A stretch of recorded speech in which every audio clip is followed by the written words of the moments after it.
छत्तीसगढ़ विधानसभा चुनाव के परिणाम कल आ रहे हैं। न सिर्फ छत्तीसगढ़ बल्कि अन्य 5 राज्यों जिसमें मिजोरम, तेलंगाना, राजस्थान और मध्य प्रदेश भी शामिल है।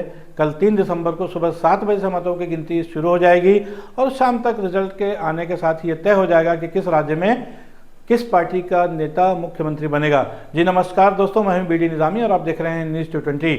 विधानसभा चुनाव के नतीजे आने के बाद जब शाम को जो कुछ भी होना है, जो अभी तक एग्जिट पोल बता रहे हैं छत्तीसगढ़ में खासतौर पे, जो कि कांग्रेस की सरकार बनती हुई नजर आ रही है, कांग्रेस के नेताओं ने ऑपरेशन लोटस से बचने के लिए रिसोर्ट पॉलिटिक्स का सहारा लेना शुरू कर दिया है।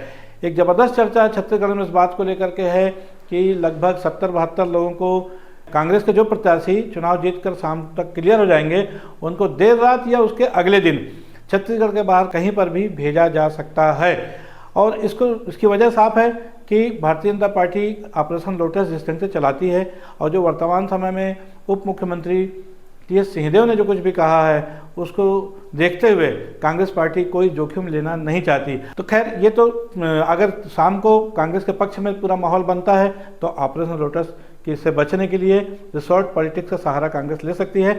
आज हम बात करते हैं कुछ और चीज़ों के लिए, जिसमें यह कि कांग्रेस के 4 मंत्री इस बार चुनाव में फंसे हुए हैं, जिनकी सीटें खतरे में नजर आ रही हैं। उसमें सबसे बड़ा नाम है मोहम्मद अकबर, जो कि कवर्धा से लड़ रहे हैं। उनके खिलाफ विजय शर्मा एक अच्छे कैंडिडेट के रूप में उभरे हैं भारतीय जनता पार्टी के, और मामला कांटे की टक्कर का है और वहाँ पर परिणाम कुछ भी हो सकता है। उसके अलावा जो दूसरी सीट है वो साझा की है।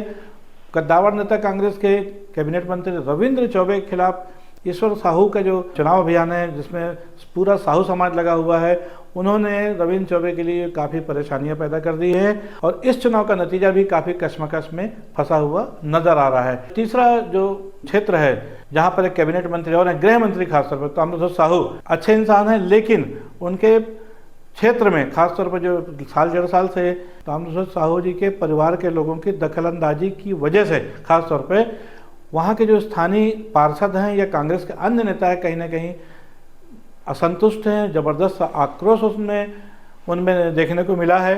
हालांकि उन्होंने बहुत ज़्यादा जाहिर नहीं किया, लेकिन अंदरूनी ये सुगबुगाहट है वो कहीं ना कहीं इस चुनाव परिणाम को प्रभावित कर सकती है। व्यक्तिगत रूप से अच्छे होने के बावजूद भी ताम्रध्वज साहू के लिए ये चुनाव ललित चंद्राकर के मुकाबले काफ़ी टफ कंडीशन में आ चुका है। ललित चंद्राकर पहली बार हालांकि चुनाव लड़ रहे हैं, लेकिन कुर्मी समाज के बहुत बड़ी मतदाता वहां पर हैं और इसलिए उन्होंने इस चुनावी टक्कर को काफ़ी हद तक रोमांचक बना दिया है। अब हम बात कर रहे हैं चौथे मंत्री यानी रुद्र गुरु की, जो कि अहिवारा से पलायन करके नवागढ़ चले गए हैं और उनके वहां जाते ही वहां के स्थानीय लोगों ने बगावत कर दी। उसको लेकर के उनकी सीट खतरे में नजर आ रही है। दयालदास बघेल चूंकि पहले वहां से 2 बार चुनाव जीत चुके हैं, एक बार फिर भारतीय जनता पार्टी ने उन पर विश्वास किया है, तो ये माना जा रहा है कि जो परिस्थितियां वहाँ की हैं वो दयालदास बघेल के पक्ष में साफ नज़र आ रही हैं और ये माना जा रहा है कि रुद्र गुरु ऐसे पहले मंत्री होंगे जिनके बारे में कहा जाए कि वो चुनाव हार रहे हैं।